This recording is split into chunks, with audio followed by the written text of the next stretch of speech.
You see, first of all, as I mentioned, that this is not a formal dialogue, this was an initial interaction.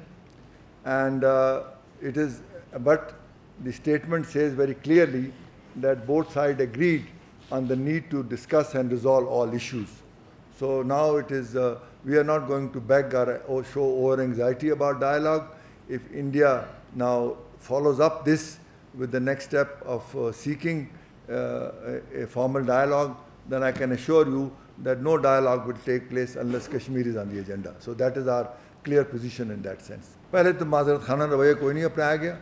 دوسری بات, جیسے میں نے اپنی statement میں کہا کہ ہماری بھی کنسرنز ہیں کہ وہاں سے انٹرفیئرنس ہوتی ہے, بیانات دیے گئے ہیں, اور ادھر سے بھی ظاہر ہے کہ اس قسم کے خدشات کا اظہار کیا جا رہا ہے. اسی لیے یہ جو 2 میٹنگ ہے نیشنل سیکورٹی ایڈوائزرز کی, اس کا مقصد یہ ہے کہ سوائے بجائے میڈیا کے تھرو کرنے کے ہم اس سلسلے میں دونوں یہ صورتحال صحیح طور پہ سامنے رکھیں.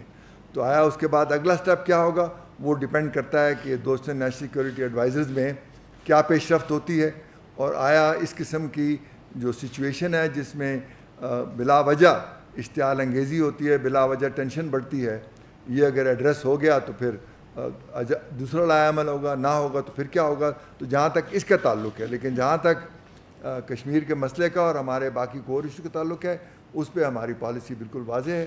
تو اس میں مجھے نہیں لگتا کہ اس میں کوئی ایسی بات ہوئی ہے, اور یہ جو میکنزمز ہیں ان کا مقصد ہی یہ ہے کہ ٹینشن ریڈیوس ہو اور غلط فہمیاں پیدا نہ ہو. باتیں ان تمام چیزوں پہ ہوئیں, لیکن آپ کو پتہ ہے کہ اسٹیٹمنٹ میں اور بھی بہت چیزیں ان کی بھی ہیں جو نہیں آئیں.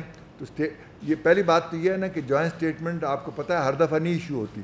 پچھلی دفعہ جب میٹنگ ہوئی تھی نیو یارک میں تو انہوں نے اپنی اسٹیٹمنٹ دی, ہم نے اپنی اسٹیٹمنٹ دی. یہ بجائے خود پروگرس ہے کہ آپ ایگری کریں کہ ہم ایک جوائنٹ اسٹیٹمنٹ ایشو کرتے ہیں, but that says things on which you reach agreement. باقی چیزیں جو ہیں وہ کہی جاتی ہیں, تو اس میں ذکر کرنے سے مسئلے نہیں حل ہو جاتے, مسئلے حل ہوتے ہیں بات چیت سے. تو میرا خیال نہیں کہ اس میں کوئی ایسی چیز ہے کہ جو اسٹیٹمنٹ کو دیکھ کر آپ کنکلوژن نکالیں.